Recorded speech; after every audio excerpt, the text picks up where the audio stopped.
Well, hello. Hope you guys doing well today. This morning, as I was thinking about this house that I live in, sometimes we have faucets that drip. And a lot of times I'm like, it's just a slow drip. It's no big deal.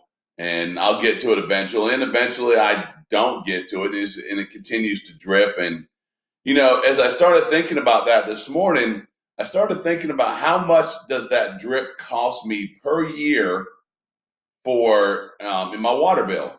And I did some research, and one faucet that drips, I don't know, say 10 to 12 times, maybe a minute, or or maybe even less than that. But on the average, a faucet that drips costs about $20 a month. Well, if you have more than one faucet in your house that drips, a very small drip, but if it drips nonetheless. If you have more than one faucet, I just kind of roughly counted. We have, one, two, three, four, five or six faucets. So let's just say three faucets are dripping in my house. That's $60 a month times 12 months. That's $720 a year for faucets that drip in my house. That's a lot of money. I could use that $720 to do other things than pay extra in my water bill. So you may be thinking, why are you talking about your water bill? Why are you talking about slow drips in your house? Well, it kind of correlates to my life, my Christian life, my walk with the Lord. I think sometimes I let little things get between me and my relationship with Christ. And I may think, well, they're just little things, but eventually those little things start to build up in my life. And this morning in the book of Numbers, as I started reading in the book of Numbers this morning, God had commanded the Israelites to go to the land of Canaan and to get rid of all the inhabitants in the land of Canaan. If there was any inhabitants with the last name of Ites, because there's a lot of Ites in the land of Canaan, then they were to wipe them out, get rid of them, so though they would not be contaminated by them. They would not want to worship their gods, but to eliminate them all. And the Israelites failed to do so.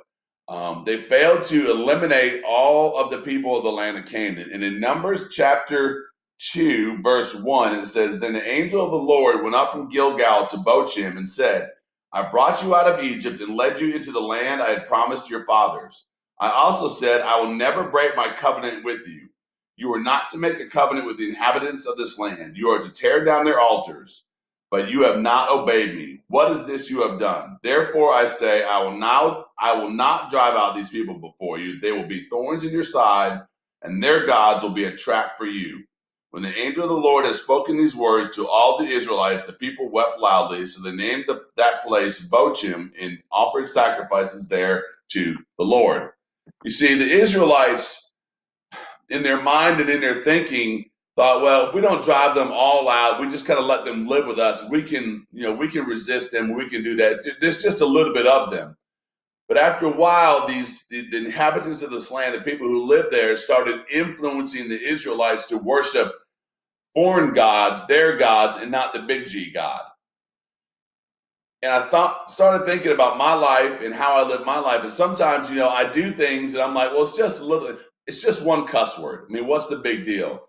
Well, any little thing that gets in between my relationship with the Lord is a big deal because it can quickly add up over time and quickly get me off course and quickly get me going the direction I don't need to go.